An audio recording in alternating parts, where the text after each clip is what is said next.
A Federação Espírita do Paraná apresenta Alberto Almeida na 16ª Conferência Estadual Espírita, com o tema E o Quinto Evangelho?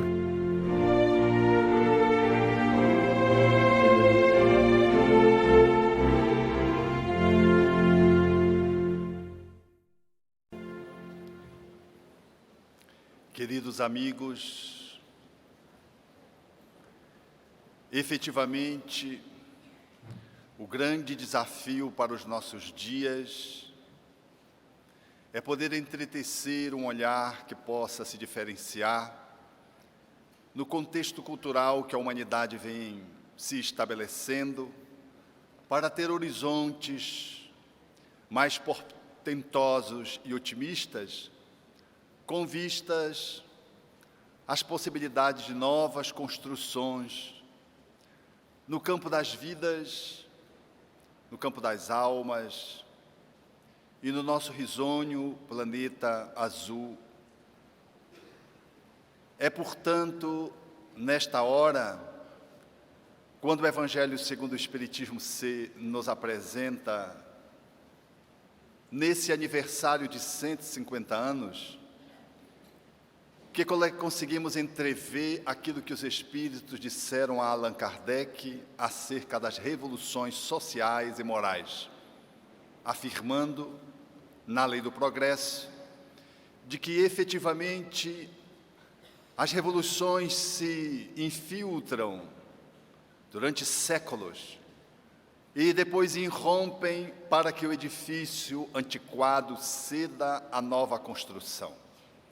150 anos, efetivamente vem demarcar a fala dos Espíritos àquela época, a Allan Kardec, fazendo-nos entrever esse processo revolucionário em curso, no qual nós nos sentimos honrados, todos, de estarmos sendo coparticipantes, como espíritas que somos, ao tempo em que nos sentimos responsabilizados por tudo quanto se nos atribui enquanto atributos, funções e papéis que devemos desempenhar nessa grande orquestração de mudança rumo a uma nova era. Efetivamente, Anton Mesmer deveria trazer para a Terra um olhar para a subjetividade. Depois dos seus mergulhos procurando avaliar as interferências dos planetas sobre os seres humanos, após aprofundar a avaliação de que os minerais, os vegetais e os animais, bem como os seres humanos poderiam entretecer influências que estavam bem sutis, a qual ele deveria fazer um aprofundamento dos seus estudos e que configuraria com o nome de magnetismo, era mesmo aquele que abria um espaço para que a humanidade pudesse, agora evolutivamente, fazer um processo de releitura do Evangelho a fim de compreender a figura excelsa de Jesus há tanto tempo na Terra, cujo magnetismo pudera se estabelecer e ficara na conta de milagres. Mesme era um extraordinário magnetizador.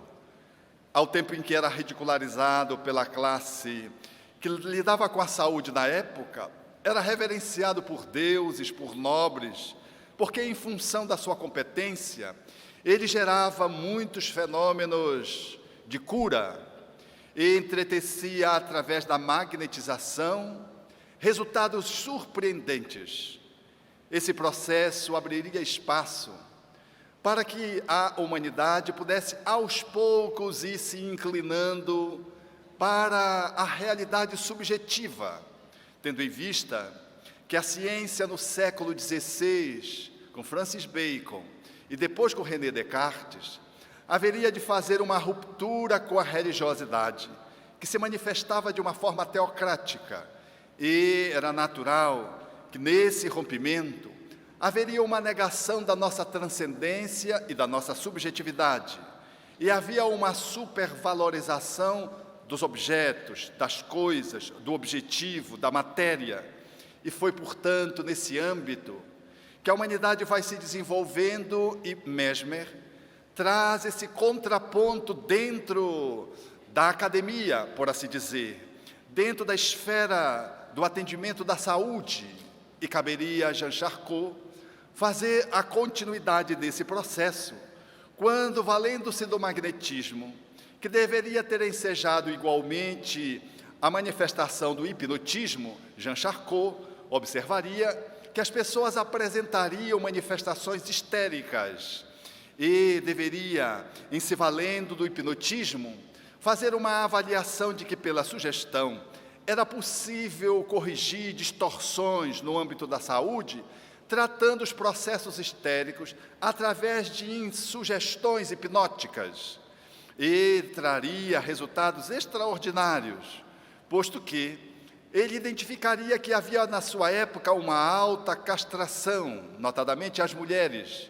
A palavra histérico, referindo-se ao útero, colocava a mulher em proeminência, e pelo gênero feminino naturalmente ser mais sensível, eram nas mulheres que se objetivava e se observava os efeitos mais grandiosos de somatização. A dinâmica de Jean Charcot, fazendo as intervenções para poder viabilizar a cura de determinados sintomas histéricos, através das sugestões, trazia resultados que deveria impressionar Sigmund Freud, esse médico extraordinariamente posto na humanidade, na sua genialidade, que passaria um ano em Paris estudando com Jean Charcot e se mergulharia na psicoterapia que Jean Charcot postularia, mas Freud dava-se conta de que o hipnotismo utilizado por Charcot não detinha resultados permanentes. Os resultados imediatos eram visíveis, mas não havia durabilidade. O paciente se curava por um momento e depois voltava a adoecer, o que fez Freud abandonar essa perspectiva hipnótica e, aliado com Breuer, que era o seu mestre, igualmente na época, fez um caminho através das livres associações. Breuer priorizava os processos catárticos. Quando a pessoa coloca para fora os seus dramas internos, as suas dores, ela se alivia. E esse processo faz com que ela reduza a dinâmica da somatização. Nós observamos isso no nosso cotidiano, quando temos um problema e estamos com a pressão alta, os batimentos cardíacos acelerados, às vezes surge um episódio diarreico, ou então uma micção exagerada, e quando falamos do problema, reduz-se todos os sintomas. É a catarse, é o processo da eliminação da energia psíquica, falando da emocionalidade, com a redução da tensão psíquica interna e, portanto, da somatização. Breuer e Freud, tratando o processo catártico, usaria a livre associação, porque muitos dos traumas que geravam as doenças estavam no repositório da consciência, no nível não acessível, e quando se fazia as associações de forma livre, de forma libertária, era possível então o paciente que falava e se ouvia poder fazer as conexões e ter os insights e poder descobrir, às vezes longínquamente na sua historiografia atual de vida, aonde estavam os traumas. E ao fazer isso, ele então se liberava e caminhava para uma cura mais estável, para a liberação dos processos histeriformes.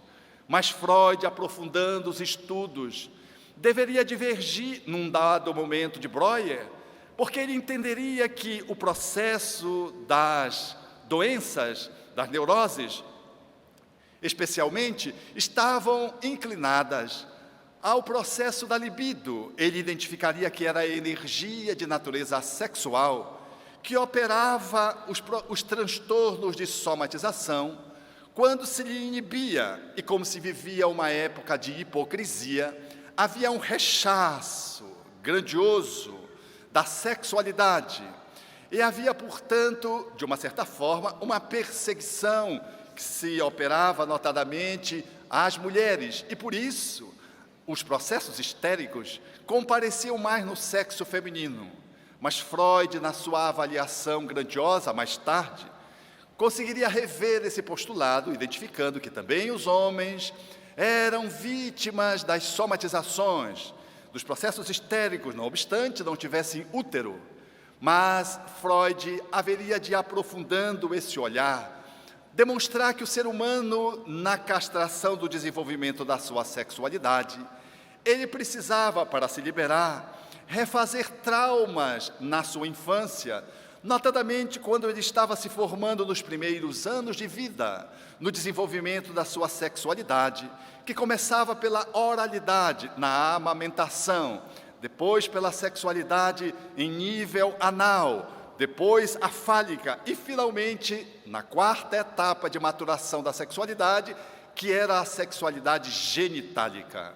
Quando havia um movimento de interrupção, de interveniência inadequada nessa dinâmica de amadurecimento da sexualidade, o indivíduo, então, se desenvolveria trazendo esse traço, esse descompasso. Essa tese que ele apresentaria na academia e seria ridicularizado, porque sexo era uma temática da superstição, das crendices e do opróbrio colocado em a sociedade pela perseguição religiosa. Quando ele traz esse tema, ele escandaliza não só os meios religiosos, mas também a academia, porque a sua tese era muito ousada para falar de uma sexualidade que começava na amamentação. O ato de amamentar uma criança era sexual. E como as mentes estavam vinculadas impuramente ao que havia de pior nas distorções da sexualidade, era natural que os homens do seu tempo, da academia, pudessem ridicularizá-lo. Aliás, Freud ficou à margem do caminho durante muito tempo. As portas da academia se lhe fecharam. A sua esposa era o seu apoio e ele deveria enfrentar socialmente o escárnio pela ousadia de transcender os preconceitos do seu tempo e apresentar uma tese que deveria tentar se colocar no mundo e que só um pouco depois e mais tarde teria fóruns de cidadania, porque ele tinha ampla razão, não obstante não tivesse total. No ano de 1900, ele lança a sua obra máxima, que é sobre os sonhos, uma obra que ele publicaria e que ele mesmo diria que seria bastante ridicularizada e que os especialistas mal se ocuparam com ela. Eram 600 volumes que, em 2 anos, vendeu um pouco mais de 300. Era, portanto, uma ignorância completa acerca daquilo que representava o ápice da sua carreira psicoterapêutica, da sua psicoanálise, porque é através dos sonhos que ele vai mergulhar na profundidade do ser humano e descobre efetivamente para a humanidade e traz como legado de contribuição científica de que nós temos uma subjetividade que se revela através dos sonhos. Portanto, de que dormir não é morrer. E o ato de dormir traz conteúdos de alta complexidade para serem interpretados. Daí se ouvia habitualmente dizer, Freud explica.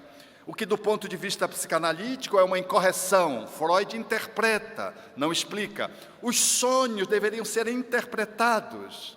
E era, portanto, nesse olhar, considerando que as forças de morte e de vida, de Eros e de Thanatos, deveriam estar pulsando através da nossa intimidade mais profunda, era em função da nossa postura egóica, tendo a supervisão do superego, desse equilíbrio dessas instâncias e dessas forças, fazendo valer o processo de amadurecimento da energia sexual, da libido, é que o homem, então, sofreria menos os processos neuróticos.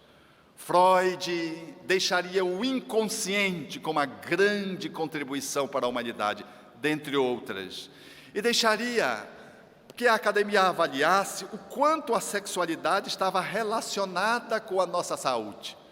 Mas os seus discípulos não haveriam naturalmente em total manifestação de concordar com o grande mestre.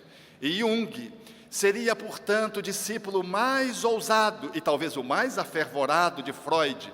Freud o tinha quase como se fosse um filho, porque ele era de características fantásticas, a sua genialidade, a sua percussiência. E Carl Gustav Jung haveria de romper com Freud, ampliando as possibilidades de entendimento do psiquismo humano. Já não mais falaria apenas do inconsciente pessoal, falaria de um inconsciente coletivo. Já não se deteria apenas para falar das forças de Thanatos e de Eros, falaria das forças de vida, falando dos arquétipos. Faria um mergulho dentro do psiquismo humano, relacionando com a sua historiografia, universal, e postularia, portanto, para a humanidade a sua análise, a sua outra forma de analisar o psiquismo humano, deixando aberto, assim, um espaço grandioso para que a psicologia continuasse avançando e procurando esquadrinhar o que é o psiquismo humano, numa época em que o materialismo gargalhava, em função de quê? Charles Darwin, valendo-se das contribuições de Lamarck, e sendo o estudioso que fazia análise da evolução das espécies, junto com Russell Wallace, que era outro naturalista na época, e aliás espírita, ele, numa viagem de 5 anos, Charles Darwin, pelo mundo, inclusive pelo Brasil, passando por Salvador e Rio de Janeiro, ele publicaria no ano de 1859.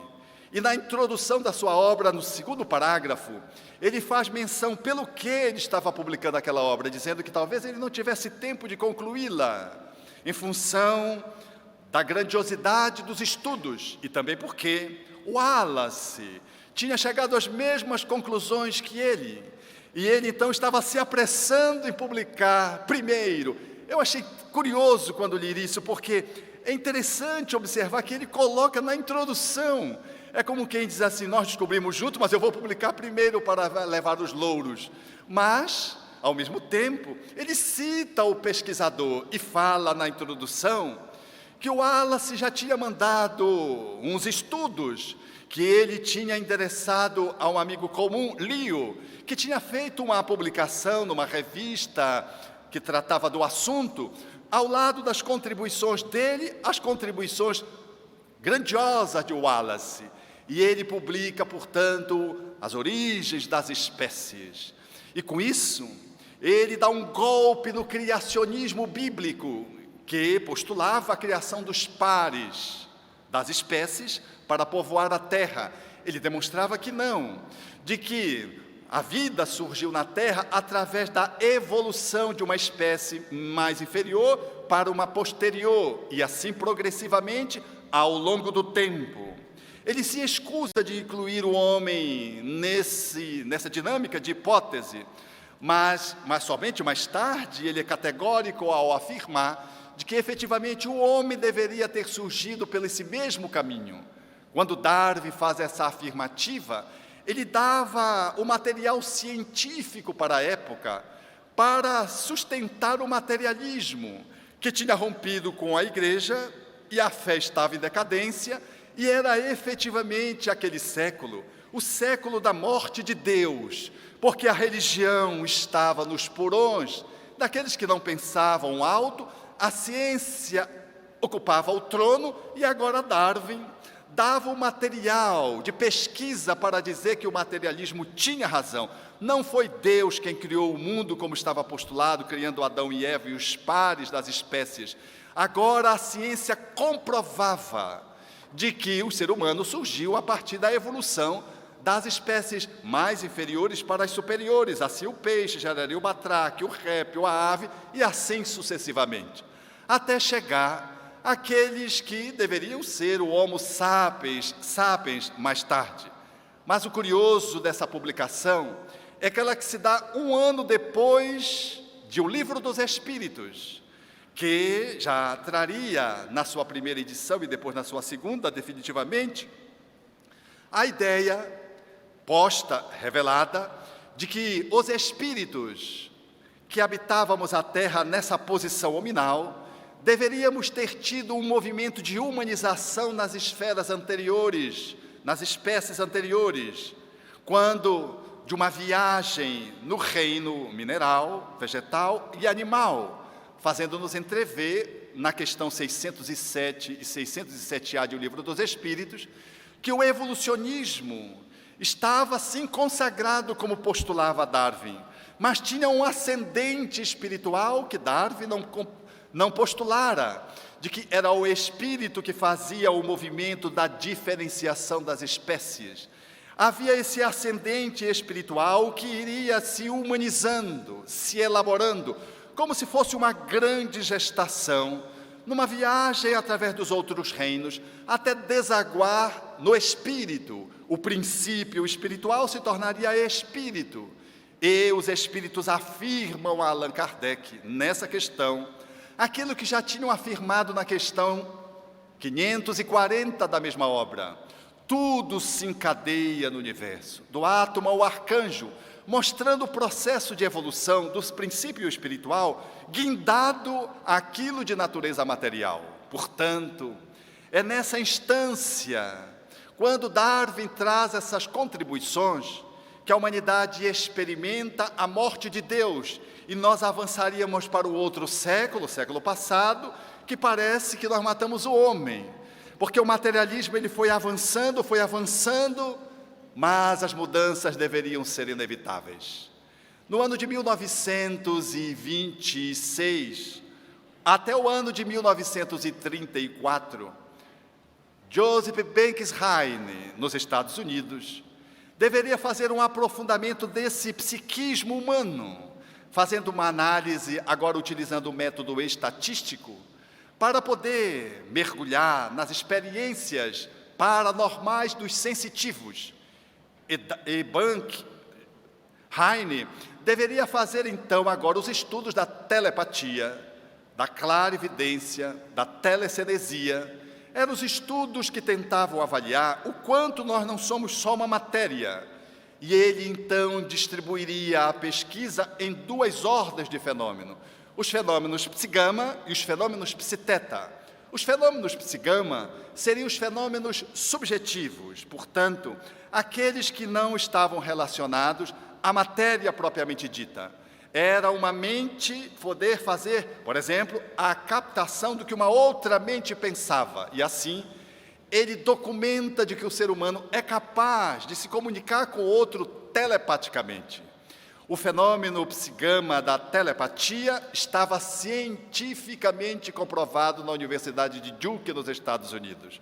Mais do que isso, ainda dentro desses fenômenos, ele mostrava que um paranormal pode ver sem os olhos e comprovaria os fenômenos de clarividência, ver sem os olhos, por uma força psíquica, e de que, portanto, o ser humano tinha algo que transcendia o cérebro.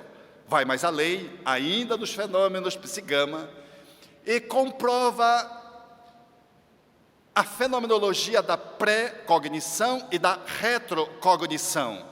Tudo através dos estudos estatísticos, ele consegue fazer, portanto, a documentação de que nós somos capazes de prever uma ocorrência que ainda não se deu, ou de relatar uma ocorrência que se deu, mas que nós não sabíamos, captando da mente do outro.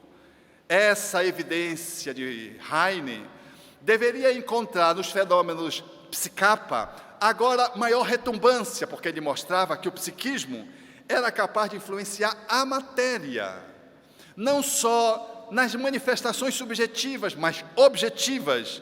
E ele faz, então, a documentação dos fenômenos telecinéticos ou psicocinéticos. O ser humano pode influenciar a matéria só com a sua força psíquica.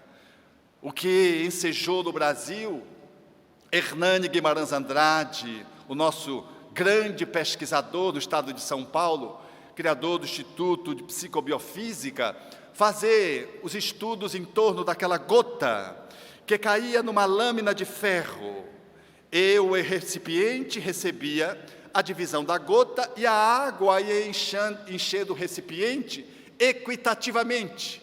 Ele colocava o paranormal do lado oposto, empurrando a gota, e o paranormal, psiquicamente empurrando a gota, fazia com que o gotejamento pudesse ficar ligeiramente descolado, desconectado, deslocado, mais para o recipiente do que para o outro, e assim os recipientes se desenvolviam de conformidade com a intenção do sensitivo, replicando as comprovações que Heine teria feito nos Estados Unidos.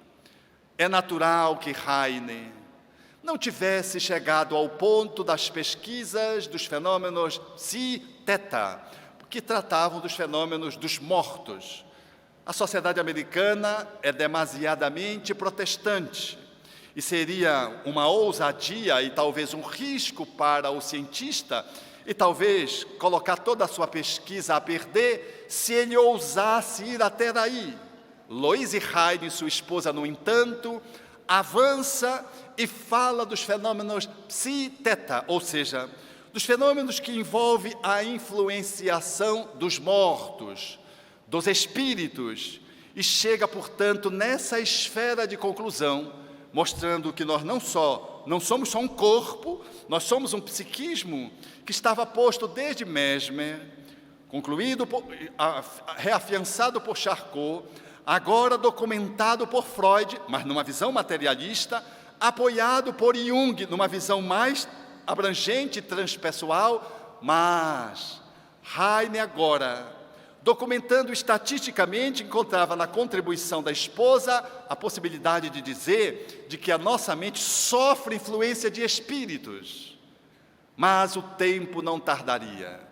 E a cultura que avançaria materialisticamente encontraria na contramão desse desenvolvimento distorcido as contribuições de Banerjee e de A. Stevenson, dois grandes e extraordinários pesquisadores.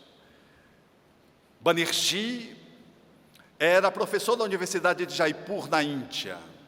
Era um parapsicólogo e fazia os estudos nas crianças, nos jovens e nos adultos que lembravam de já terem vivido antes. Eram as lembranças espontâneas. E como a Índia é um país culturalmente reencarnacionista, naturalmente, que para dar legitimidade à sua pesquisa, ele avançaria para outros fóruns, outras cidades, outros países, a fim de documentar de que a vida, ela não está circunscrita a uma só existência.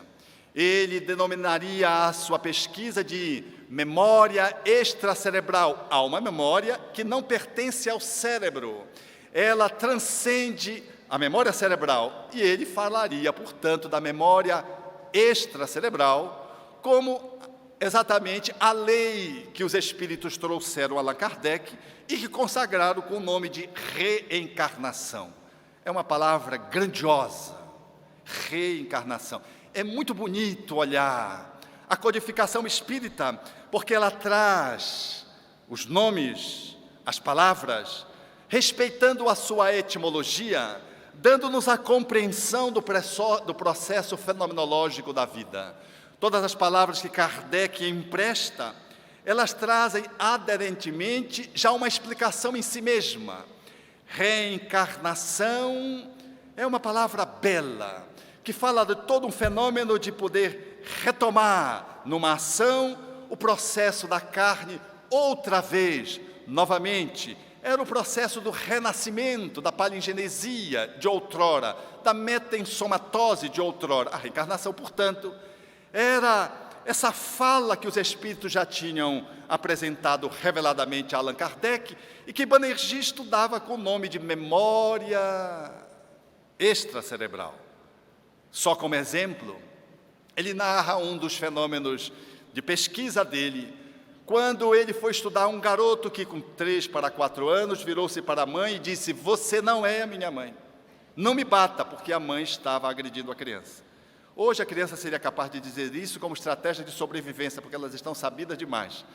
Mas nesse caso não era, porque ele continuou repetindo nos dias posteriores. E à medida que ele crescia, ele não só repetia, mas dava dados mais eloquentes, quando dizia que ele morava numa casa caiada, que tinha uma árvore, que tinha um poço, cujo rio passava por trás, de que o seu nome não era Munesh, era Bajan. E a mãe fora se surpreendendo com as revelações em detalhes, não pela ideia da reencarnação, que ela está posta na cultura indiana, mas pelos detalhes e pela insistência do garoto, que começou a dizer que a esposa dele chamava-se Alódia Devi. Essa fala do garoto acabou por cair, então, nos ouvidos de Banerjee, e no centro das suas pesquisas na universidade, ele foi ao encontro de Munesh, tomou as informações da família e foi então buscar a existência desse Banerjee, porque o garoto dava inclusive a cidade onde morara. E de fato, encontrou a cidade, encontrou a esposa, porque os dados eram tão fascinantes, a reencarnação tinha sido muito logo em seguida, e era possível fazer um ajuizamento naquele mesmo tempo, porque estava na mesma geração. Ele conheceu Alódia Devi, então marcou o encontro do Munesh. O Munesh foi encontrar. Ele deixou Alódia e a sua irmã, e foi lhe perguntado então, quem é a sua esposa? Ele disse, aquela, e apontou para Alódia.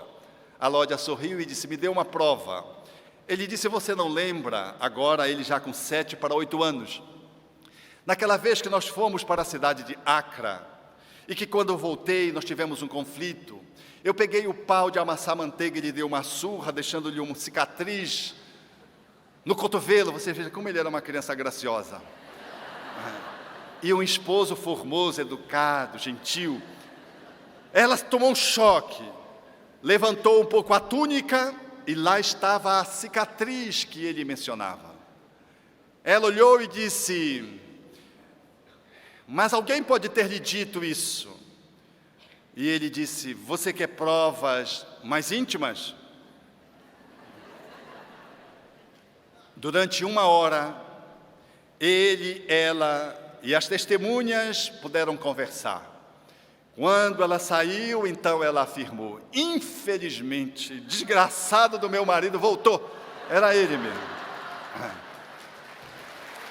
Eu acho que ela ainda deu estabefe nele assim.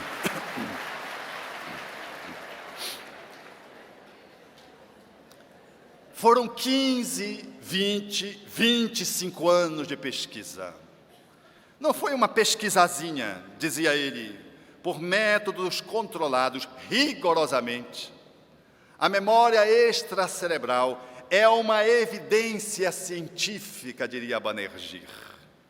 A Stevenson, contemporâneo, esse canadense, que se trasladou para os Estados Unidos em função da sua saúde, que era muito sensível ao frio, e buscou um clima mais ameno, haveria de pesquisar profundamente, porque se vinculou ao dono da Xerox, que bancou economicamente a sua pesquisa, oferecendo dinheiro para a universidade, desde que Banerjee fosse o pesquisador que coordenasse as pesquisas.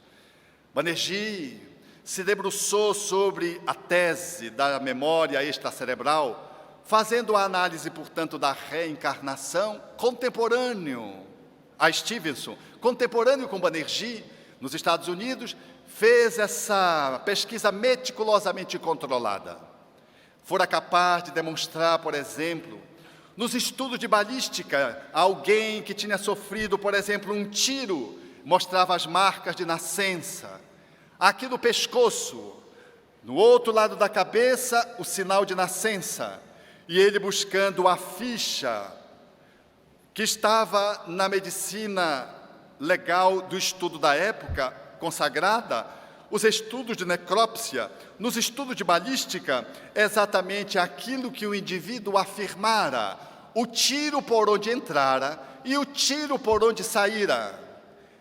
Era um documento de tal ordem que a sua última publicação, ambos já desencarnaram, Banerjee J. Stevenson desencarnou há 2 anos, ele diz que ele apresenta a reencarnação como uma lei biológica. Era, portanto, o olhar da nossa transcendência, mas da nossa transcendência que retorna, que volta.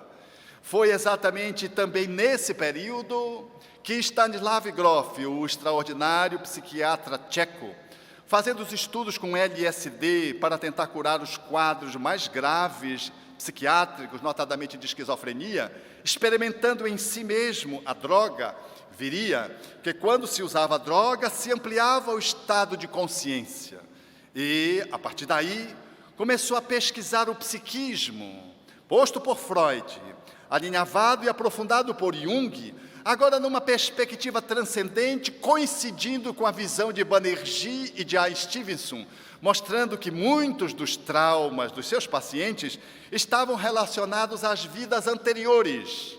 Mas como o LSD era uma droga que efetivamente lesava o cérebro, para buscar uma substância que pudesse ser mais ecológica, ele acabou por concluir que era melhor utilizar o oxigênio pela respiração e criou o método da respiração holotrópica.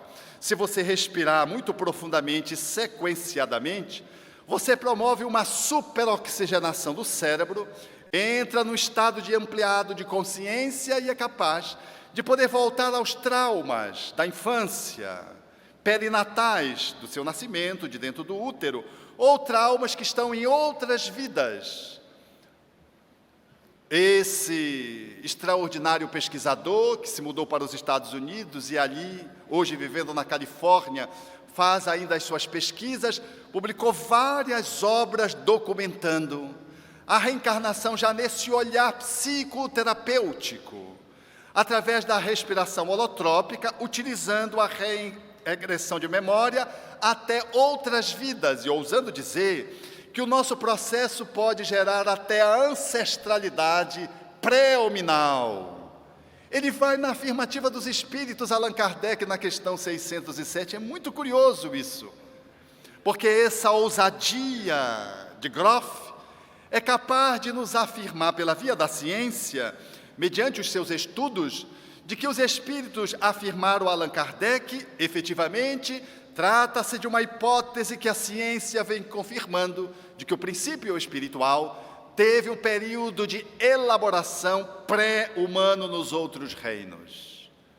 Mas, na década de 70, Maurice Netterton e Edith Fiore, 2 psicanalistas americanos em estudos inteiramente singulares, portanto, não coordenados entre si, não vinculados, alheios uns aos outros, descobriram, usando a psicanálise, no processo de mergulho no inconsciente profundo, descobriram que nós poderíamos nos liberar dos traumas através de lembranças traumáticas que estavam além desta vida. Netterton, então, considerado o pai das terapias de vidas passadas, publica a obra e coloca em xeque a sua reputação, ao mesmo tempo em que Edith Fiore faz a mesma coisa, publicando o livro Nós Já Vivemos Antes, e Netterton, Vidas Passadas em Terapia, traduzido para o Brasil. Esses 2 ícones da terapia psicológica usavam já a tese de que nós somos mais do que o corpo, nós temos um psiquismo profundo, e de que sobrevive à morte.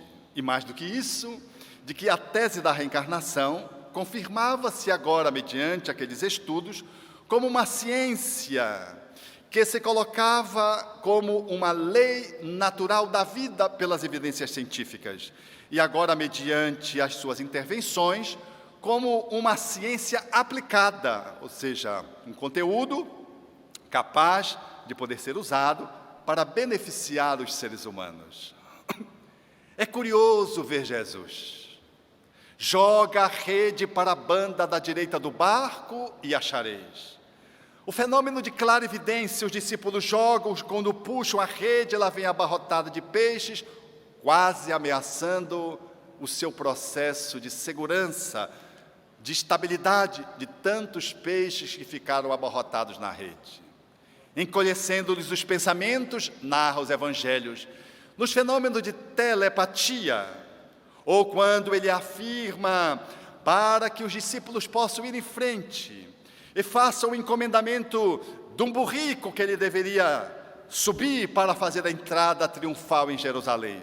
Os discípulos vão e conseguem concluir por aquilo. Era o fenômeno de pré-cognição, o Consolador prometido, essa realidade que nós documentamos nos nossos dias. Mas Jesus é fantástico. Está com Lázaro, nos fenômenos de quase morte, também surgido na ciência desses dias, falando de que a vida, ela transcende o cérebro e de que a consciência não é resultado de um quimismo cerebral. Os fenômenos de quase morte, estudado por Raymond Jr., nas pessoas que faziam parada cardiorrespiratória e depois de ressuscitadas,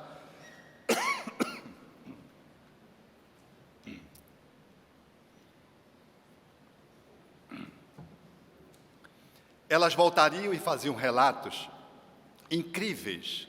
Um deles, que se torna soberano, é de George, um russo, estudante de matemática, anatomia, fisiologia, biologia, professor da universidade.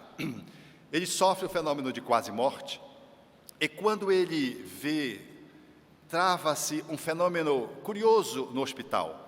Uma criança chorava e os médicos se aproximaram e não conseguiam silenciar a criança.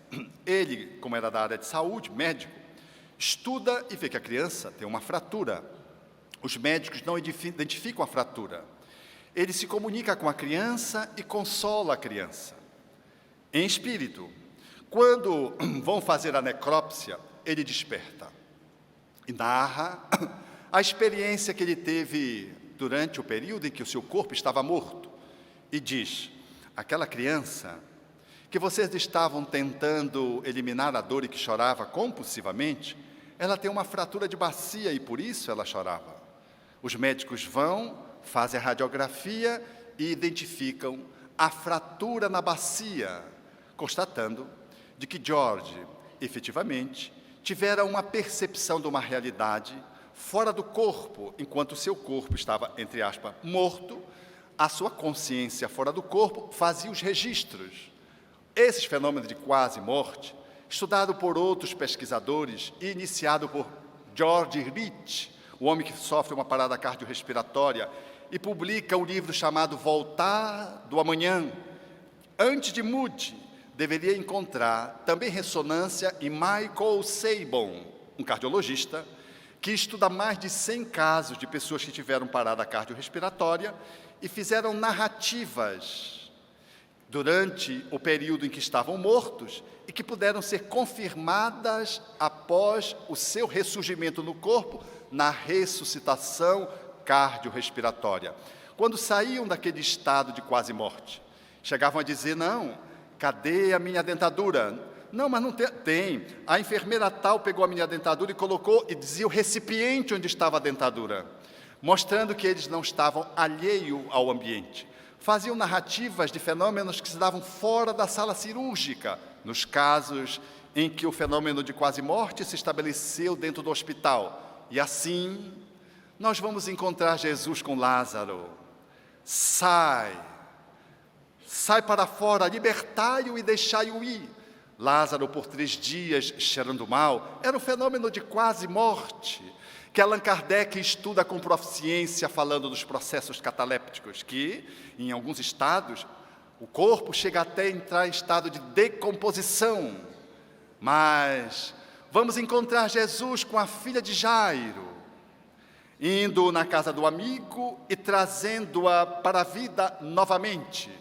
Vamos encontrar Jesus nos fenômenos de Psiteta, estudado por Louise Heine, no Tabor, quando ele se transfigura ao lado de 2 grandes patriarcas da sua história, Moisés e Elias, num fenômeno de transcendência fundamental, que se estabelece ali no Tabor, e que deveria ficar marcado para a humanidade, para a eternidade.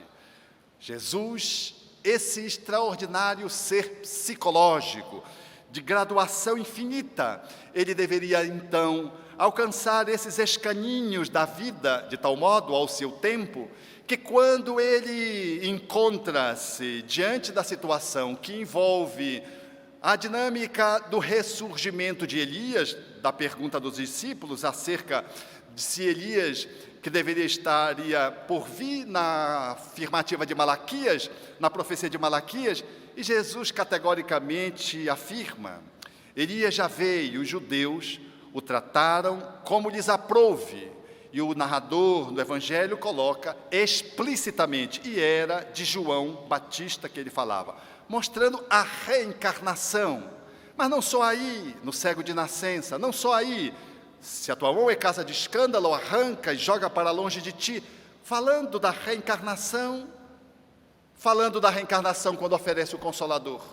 Mas mais do que isso, quando ele vai à mulher de Samaria, e quando ele pergunta sobre o seu relacionamento de natureza de conjugalidade, e ela diz que não tem marido, ele diz: pois é, eu sei, tu já tiveste 5 maridos. Ela se assusta, era o fenômeno da cognição, da retrocognição, categoricamente posto, e ao mesmo tempo do processo regressivo, porque ele impacta aquela mulher, mostrando que ele mergulhava na sua historiografia de vida daquela vida. Ela se assusta, e é a ela a quem ele se diz ser o Messias. Ela entra na cidade para comunicar acerca desse profeta extraordinário que tinha a graduação do Messias. Jesus precisaria de 2000 anos para que a humanidade avançasse culturalmente e pudesse documentar os fenômenos psigama, psicapa, psiteta, os fenômenos da reencarnação, a mediunidade, a regressão, o psiquismo profundo.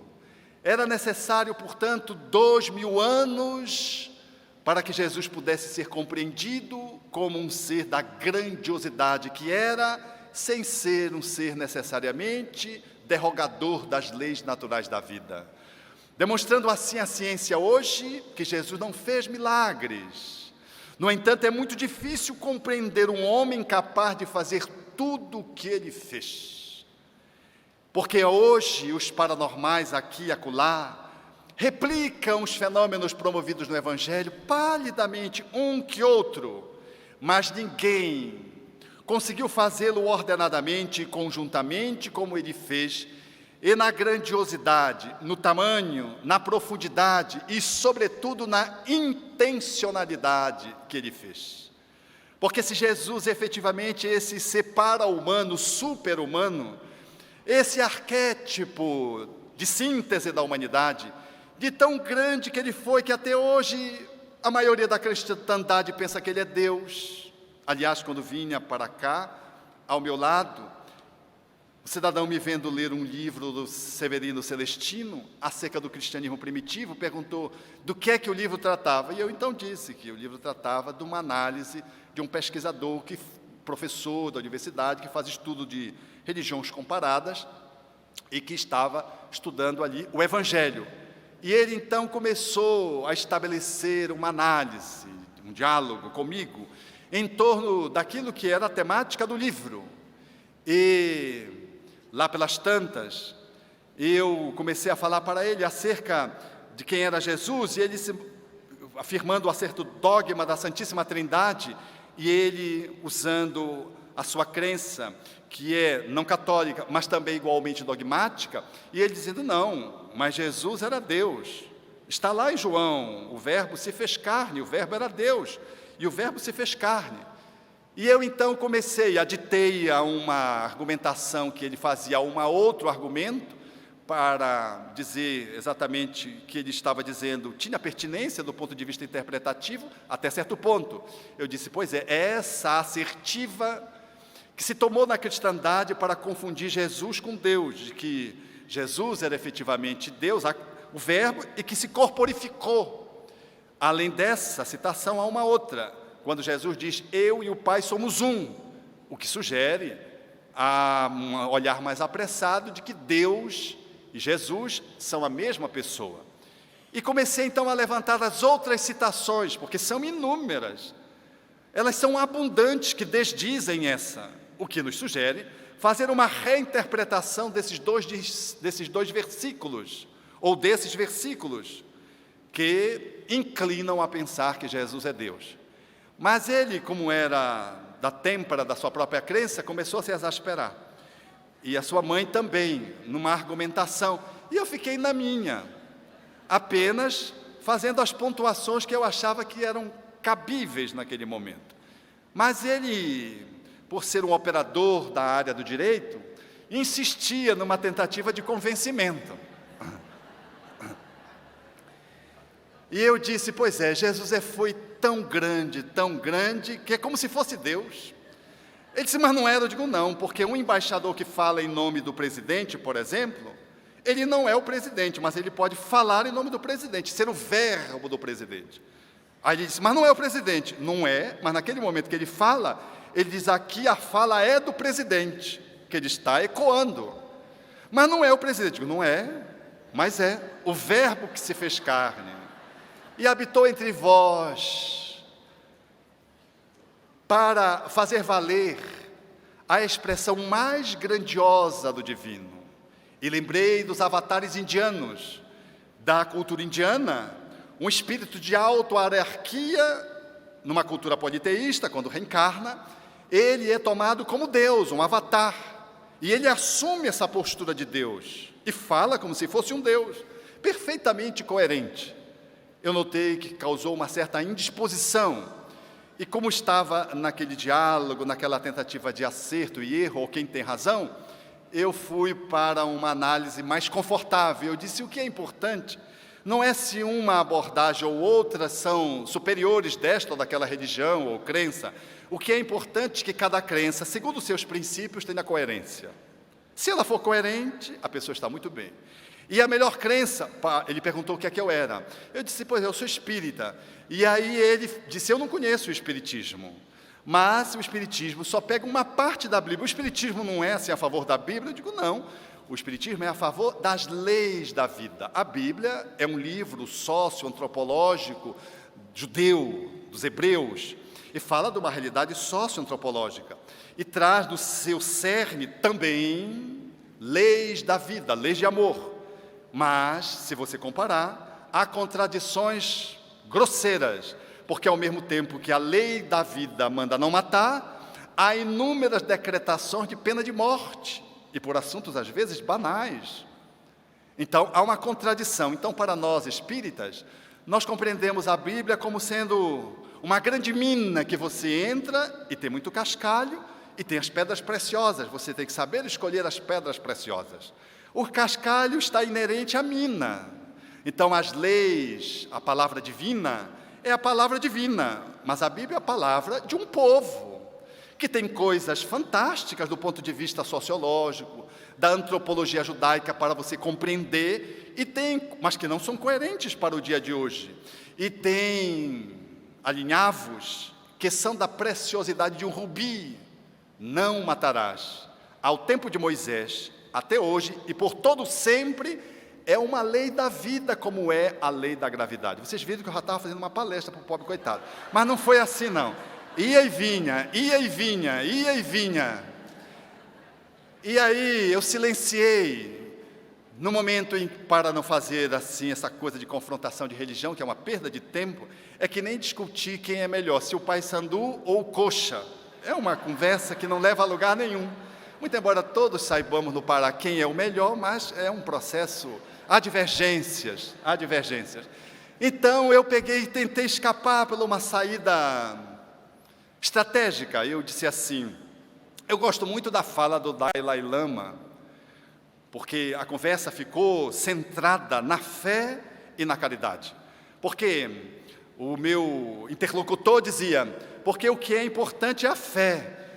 E ele sabia para o Espiritismo, pelo menos de longe, que não havia uma correspondência. E eu disse, para nós é o amor, porque Moisés disse que era amar a Deus sobre todas as coisas e o próximo como a si mesmo. Aí ele disse, pois é, mas a Deus. Eu digo, sim, a Deus, mas é o amor. Ele disse, não. E aí fez a argumentação da fé, porque ninguém pode amar a Deus se não tiver fé. Eu digo, é lógico, fé, amor e esperanças estão interligados. Mas Paulo afirmou que das três, a que se sobreleva é o amor. Vocês vejam que eu nem senti as horas passarem nesse diálogo. E ele então continuou nas suas afirmativas. E ele disse, então se a pessoa amar e for materialista, ela estará salva? Eu digo, estará. E eu disse para ele, e se Hitler tivesse se abandonado no último minuto de vida e tivesse se entregado a Jesus, ele estaria salvo? Ele diria, estaria.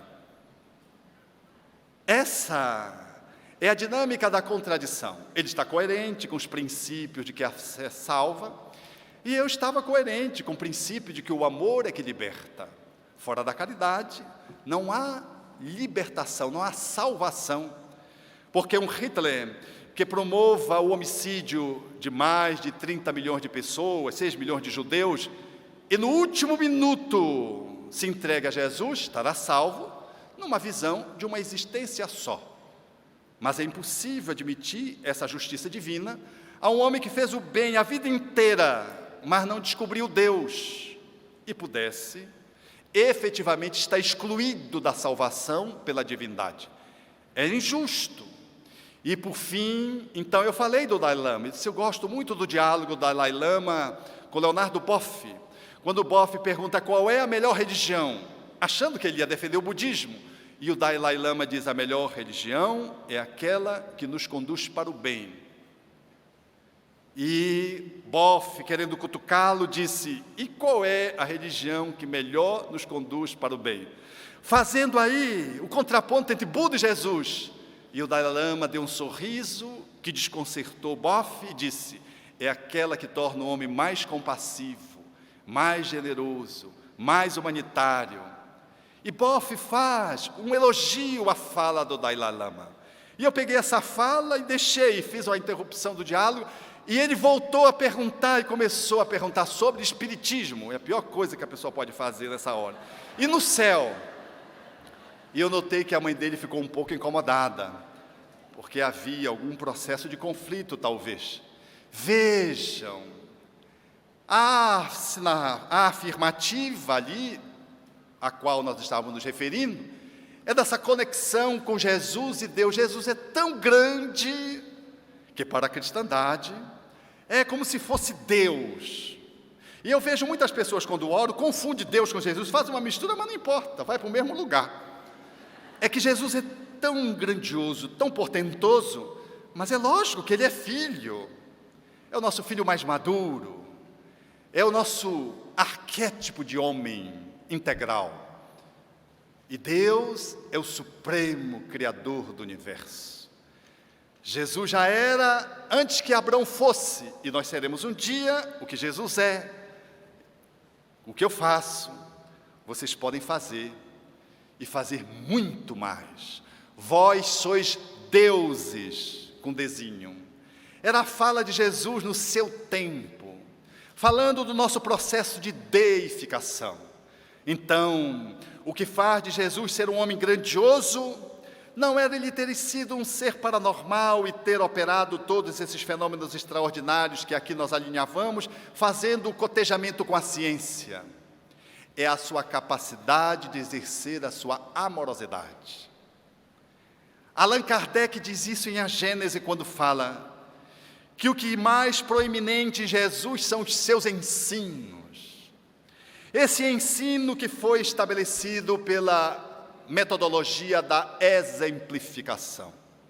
O que torna, diz Allan Kardec, Jesus grandioso, não foram os fatos tomados à conta de milagres, porque diz ele, talvez nós não conhecêssemos Jesus, mal de nome conhecêssemos ele.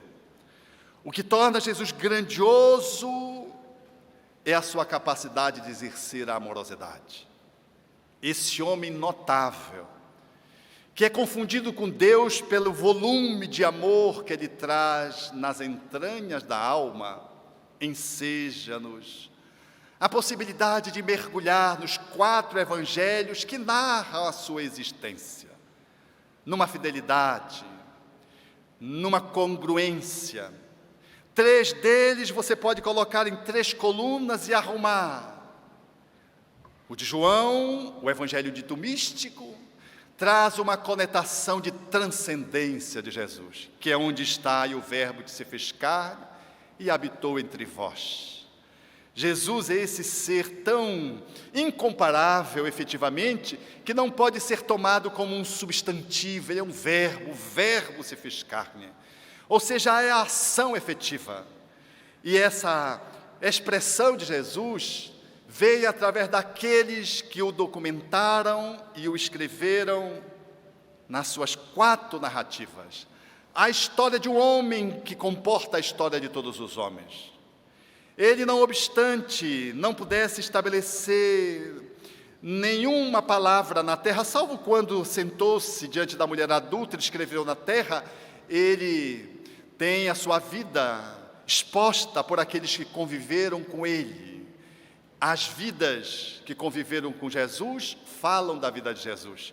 A biografia de Jesus é feita nos corações das pessoas que foram seus contemporâneos. E o 5º evangelho, nessa provocação que nós fizemos, à guisa de suscitar reflexões, na verdade, eu evoco a fala de Amélia Rodrigues, que é quem traz essa perspectiva reflexiva, e que me deixou muito intrigado, e que me deixou muito movido pela pertinência. O 5º evangelho, efetivamente, é aquele que vai sendo escrito pelos cristãos. Porque cristandade, diz o Espírito Emmanuel, é Cristo em nós. À proporção que vamos conseguindo incorporar o espírito do cristianismo, trazendo agora essa perspectiva grandiosa que o Evangelho segundo o Espiritismo nos traz. E na nossa convivência diuturna, podemos estabelecer assim um movimento de cumplicidade.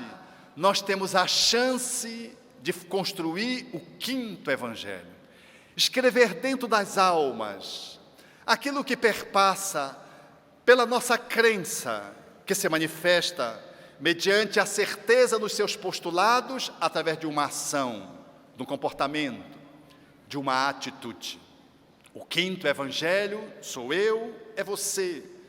É aquele que consegue refletir o Espírito de Jesus, trazendo o Cristo interno e refletindo o Cristo externo, o ungido, o Messias. Quando vemos, por exemplo, Chico Xavier, nós não sabemos o que é maior, se a obra que ele psicografou ou se a vida dele. Talvez a página mais eloquente do Chico foi aquela que ele não escreveu nos livros, escreveu nos corações. Somos chamados, portanto, a reeditar, a replicar, a falar dessa convivência com Jesus, também fazendo a nossa narrativa prática, e experimentando na coabitação do lar, efetivamente, a escrita monumental de que Jesus existe e poderá ser visto através do nosso comportamento. Se você quer saber se você é espírita verdadeiro e se está em bom tom em dia com a escrita do 5º evangelho, faça uma reunião em casa, ponha-se numa cadeira à distância, como quem fica na berlinda, e diz: eu estou melhorando, e vejam a resposta dos familiares. Se for sim, você está escrevendo naqueles corações. Se for não, cuidado. Talvez o Espiritismo esteja sendo usado apenas como um culto externo, que nem comporta na prática espírita, que é uma religião de culto interno, uma religião psíquica, cósmica, transpessoal, subjetiva, e que nos traz para a objetividade através do exercício da amorosidade e não da cultuação exterior, de uma crença de idolatração do divino através de um aparato exterior. Avalie se você está escrevendo a sua história junto às pessoas mais difíceis que convivem com você no trabalho. Outro dia vi no nosso grupo espírita, um companheiro chegou e disse: não, eu quero conhecer o que é isso aqui. E eu achei estranho, porque ele falou de uma forma dúbia, o que é isso, assim como quem deprecia, mas como quem enaltece, ficou dúbio. E quando nós fomos alinhavar do que era o que ele estava procurando, ele disse: eu conheço o Sinésio. O Sinésio era um trabalhador da nossa casa. E eu conheço quem era ele, da pá virada. Então, ele mudou. E se ele mudou, eu quero conhecer isso aqui, porque uma coisa para ter mudado o Sinésio deve ser muito boa. O Sinésio era um trabalhador da pá virada, um médico, que quando conheceu o Espiritismo teve muita dificuldade de subir na tribuna, porque tinha medo de ver na plateia alguém que fizera do seu tempo, parte do seu tempo de homem velho. E ele tinha muito medo, e nós tivemos que empurrá-lo para a tribuna, porque ele era o exemplo autêntico do cristão. Ele era um Saulo que virou Paulo. Ele era o homem velho que se transmutava no homem novo. Ele era a narrativa apropriada, autêntica, volumosa, retumbante de Jesus. A fala dele tinha a densidade do homem que veio das sombras, conseguiu se limpar, estava dizendo: eis o caminho. A sua fala tinha o respaldo do seu exemplo. Um outro companheiro, que eu tive a honra de conhecer, chamava-se Coelho. Ele trabalhava com motéis, ele era dono de uma rede de motéis, e portanto muito rico, porque motel habitualmente dá muito dinheiro. E ele então descobriu o Espiritismo. E ele, quando descobriu o Espiritismo, achou que não estava muito ético. E como o motel no Brasil é motel mesmo, não funciona também como hotel, como em outros países, ele foi fazendo um movimento de remanejamento, e como estava difícil, ele praticamente foi se desfazendo. E ele me disse: Alberto, o Espiritismo para mim é uma doutrina tão renovadora, porque tu não me conhecestes. Eu era um homem contumaz sexualmente. Às vezes eu tinha 7, 8 relacionamentos sexuais por dia com 8 pessoas diferentes. Eu tenho 19 filhos, com várias mulheres assim espalhadas. A fecundidade dele era maior do que a de Abraão. E quando ele conheceu o Espiritismo, ele foi fazendo essa correção interna, e ele então me disse a meia voz: hoje eu vivo com a pessoa que eu amo, que foi uma prostituta que eu conheci, com que eu me relacionava. Eu fui me ajustando e descobri que daquelas pessoas que eu me relacionava, aquela tinha emoção, tinha amor. Eu vivo com ela, ela tem dificuldades de relacionamento sexual, e eu passo uma dieta incrível de abstenção sexual. Mas as minhas energias eu coloco no trabalho do bem, na aplicação do passe. Ele conduzia as pessoas como um recepcionista que recebe as pessoas e conduz para os lugares. Era um homem notável, que recebeu daqueles que eram os seus filhos um rechaço por conta do conforto que deixou de haver, de ter, em razão da quebra financeira, porque ele passou a fazer a dedetização. Ele passou a ser alguém que ia matar os ratos, as baratas na casa, deixou de ser um grande empresário. E ele dizia: Alberto, hoje eu tenho paz. Eu olhava para ele e me sentia pequeno, me sentia um rato do lado de um coelho, que ele era Coelho o nome. E eu admirava muito profundamente, porque ali eu via o Evangelho sendo escrito, o 5º Evangelho. Meus amigos, esse é o nosso convite. Não é para que salvemos a humanidade, não é para que sejamos ícones. Ontem, quando o Divaldo foi falar, e veio a vinheta, o 5º Evangelho, numa gafe de produção. Eu fiquei pensando cá comigo e comentei com os amigos aqui, que talvez aquela fosse uma justa homenagem ao nosso embaixador da paz. Este homem notável, que na ausência dele, nós podemos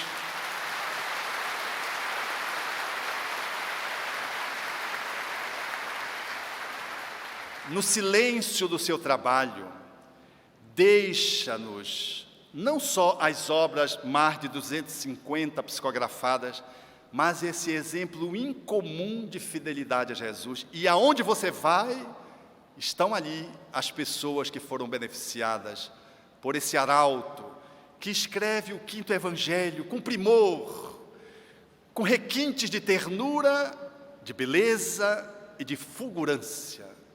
Não queiramos ser Chico Xavier, Divaldo, ou essas expressões que marcaram o cristianismo nascente, porque Deus não nos exige esse tipo de competência. Sejamos aqueles que viemos fazer uma missão, que às vezes é junto de alguém que reencarnou ao nosso lado, como um pé de chinelo, como um filho, um pai, alguém que trouxe uma doença limitante do ponto de vista, por exemplo, de um autismo, ou alguém que veio ser um professor, mas é o professor, não é um administrador de conteúdos, é um educador no exercício da sua função. Sejamos o quinto evangelho, reconhecido no seu trabalho, pela fidelidade com que você desenvolve a sua ação, não obstante fazendo os questionamentos ao sistema, ao melhoramento da estrutura pública onde você está inserido, mas ali você cumpre o seu dever. Seja o cristão autêntico, escrevendo o quinto evangelho, dentro da casa espírita, sendo apenas um aplicador de passe.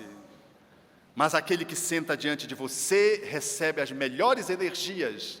E talvez os benfeitores espirituais encontrem nesse zinho a melhor pessoa que possa oferecer os melhores fluidos para atender as pessoas mais doentes. Seja você o quinto evangelho, junto àquele que coabita com você, aquele vizinho intolerável pelo condomínio, no prédio, na vila, que ninguém suporta, mas você é capaz de lhe dispensar alguns minutos de ouvido, ouvindo os seus desabafos, e é capaz de fazer alguns gestos de gentileza que são pérolas colocadas no coração empedrado daquele homem ou daquela mulher. Porque há muitas pedras, nas quais, a exemplo de Moisés, nós precisamos escrever o quinto evangelho. Os corações não são sensíveis, nem sempre, e dúlcidos para receber a nossa contribuição de escrita, a nossa fala vivenciada do evangelho. Às vezes são empedrados, e esses são os mais necessitados, para os quais devemos nos inclinar, para poder ser, às vezes, a única voz capaz de falar de Jesus. Quantos de nós outros mergulhamos na atividade do serviço assistencial espírita? Aquela criança não conhece um gesto de carinho, porque a sua mãe e o pai que não existe, não tem quase tempo de lhe passar a mão na cabeça, e os bofetes, em função dos conflitos internos, se sucedem. E quando você se aproxima e a abraça, ela diz: me leva para tua casa. Tu não quer ser minha mãe, tu não quer ser meu pai. A única porta pela qual ela vê o divino é aquele momento que você está na evangelização infantil, exercitando no convívio a apresentação de Jesus pelo toque, pelo aconchego, pela forma como você trata aquele espírito faminto de luz e faminto de pão. Seja você o evangelho ao lado da sua parceira de convivência conjugal, ao lado do seu parceiro, que lhe desafia como sendo o seu personal trainer da alma a lhe aformosear o coração. Seja você aquele que apresenta Jesus, fazendo a transformação em si mesma. Porque a palavra pregada e não vivenciada, ela não convence, muito menos converte. Mas a experiência da pregação do exemplo, ela é arrasadora e se multiplica em benefícios para aquele que fica olhando você e fica lhe estudando o comportamento. E lá pelas tantas, às vezes ligado ao obsessor, lhe diz: você parece que agora é uma mosca morta, é? Você parece que não tem sangue nas veias, e fica provocando, porque você não está respondendo à agressividade negativa com a agressividade negativa, como fazia outrora. Você conheceu o Evangelho segundo o Espiritismo e homenageia Jesus, reescrevendo numa quinta vertente, através de um silêncio, não permissivo, mas um silêncio que fala àquele coração, que já está perdido em si mesmo, e agora são os obsessores que tentam se acompliciar para aferir se você vai continuar a sua escrita até o fim. Nesses dias, amigos, abramos a nossa alma para, com as tintas do nosso exemplo, escrevermos nos corações dos outros o quinto Evangelho. Sai fazendo isso, poderemos nos deslocar daqueles que são evocados por Maria Dolores na psicografia de Francisco Cândido Xavier, conclamando de que o Evangelho possa encontrar corações mais sensíveis, longe da indiferença. Diz a poetisa de Feira de Santana, e lembrando-te a mensagem brilhante e renascente, recordo-te a promessa em sentido augusto, e crede que estarei convosco eternamente até o fim dos séculos do mundo. Por isso creio com razão, Senhor, que ninguém mais consegue ignorar-te, ao ver-te as manifestações de intenso amor, refugindo e atuando em toda parte. Vieste ao mundo sem quaisquer brasões, sem honra, nem púrpura, nem guerra, e transformas povos e nações, mostrando as leis da vida sobre a terra. Revelas entre os homens dia a dia, iluminando os cérebros que irmanas, o caminho da paz e da alegria pela sublimação das leis humanas. Deste à fraternidade vasto acesso, traçando a estrada para a vida sã e acentuar-te as luzes do progresso nas vantagens de agora e de amanhã. Vieste do esplendor que reina no mais alto, guiando o mundo à evolução divina. Da charrua ao trator, da vereda ao asfalto, do artesanato rude ao fulgor da oficina. Conhecemos na terra a tua força augusta, permaneces em tudo, aqui e ali, entretanto, nutrindo indiferença injusta. Creio ainda, Jesus, não fomos a ti. Impele-nos em teu ensino eleito, a esquecer para sempre o nosso orgulho frio e vão, pois queremos destrancar dos recessos do peito, a fim de abrir-te o próprio coração. Obrigado.